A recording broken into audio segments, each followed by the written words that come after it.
বন্ধুরা আপনারাও চাচ্ছেন কি ইউনিক ফটো তৈরি করার জন্য কিংবা জেনারেট করার জন্য 2026 সাল তো চলে আসছে, কিন্তু আমরা ইউনিক ফটো তৈরি করতে পারছি না বা কিভাবে করে সেটাও জানি না। তো চলুন দেখিয়ে দিচ্ছি কিভাবে আপনি একদম ইউনিক ফটো জেনারেট করতে পারবেন, তাও যে কোনো ফটো দিয়ে একদম ফ্রিতে। তো চলুন দেখিয়ে দিচ্ছি কিভাবে কাজটা করতে হবে। প্রথমত আপনি কি করবেন, প্লে স্টোরের মধ্যে প্রবেশ করবেন। এখান থেকে আমি প্লে স্টোরে প্রবেশ করলাম।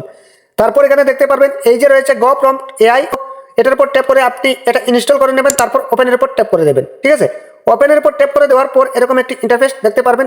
এখানে আপনারা কি করতে হবে, তো এখান থেকে চাইলে আপনি ওই ডিজাইনের প্রম্পটও আপনি চাইলে জেনারেট করতে পারবেন। ঠিক আছে, তো ফটোর উপর ট্যাপ করে দেবেন, তারপর এখান থেকে জেনারেট প্রম্পট এটার উপর ট্যাপ করে নিতে পারেন।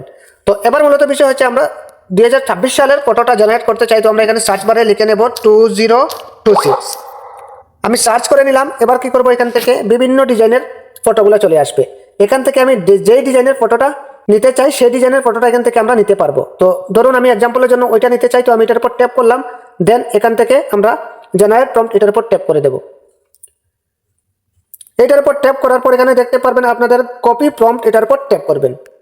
তারপর আপনার ওকে চলে আসবে। এখান থেকে কি করবেন, ওকে করে দেবেন, সাথে সাথে আপনার প্রম্পটটা কপি হয়ে যাবে। ঠিক আছে, এবার কি করবেন, আপনি সোজা জেমিনাইতে প্রবেশ করবেন। তো আমি জেমিনাইতে প্রবেশ করলাম। এখান থেকে এইমাত্র আমি একটি ফটো ক্রিয়েট করেছি। তো আবারও কীভাবে করতে হয় সেটা দেখিয়ে দিচ্ছি। আমরা এখান থেকে একটি ফটো দিয়ে দেবো, প্লাসে ট্যাপ করে তারপর ফটোতে প্রবেশ করলাম। এখান থেকে একটি ফটো দিয়ে দেবো, যে কোনো একটি ফটো আমরা দিয়ে দেবো। এখান থেকে দিয়ে দিলাম। তারপর কি করব, ডানের উপর ট্যাপ করব। এবার আমাদের কপি করা প্রম্পটটা এখানে পেস্ট করতে হবে। পেস্ট করে দিলাম। তারপর তীরের মতো একটি আইকন, এটার উপর ট্যাপ করবেন। তারপর আপনার ফটোটা রেডি হয়ে যাবে। অলরেডি কিন্তু আমাদের ফটোটা রেডি হয়ে গেল। দেখতেই পাচ্ছেন আমি একটি ছোট্ট হাফ ফটো দিয়েছিলাম, সেটা কিন্তু ফুল বানিয়ে দিল, তাও ইউনিক একটি ফটো তৈরি করে দিল। ওইভাবে আপনিও কাজটা করতে পারবেন। তো এই ছিল মূলত আজকের ভিডিওটা। প্রত্যেকে শেয়ার করে দেবেন, সাথে একটি ফলো দিয়ে যাবেন। ধন্যবাদ।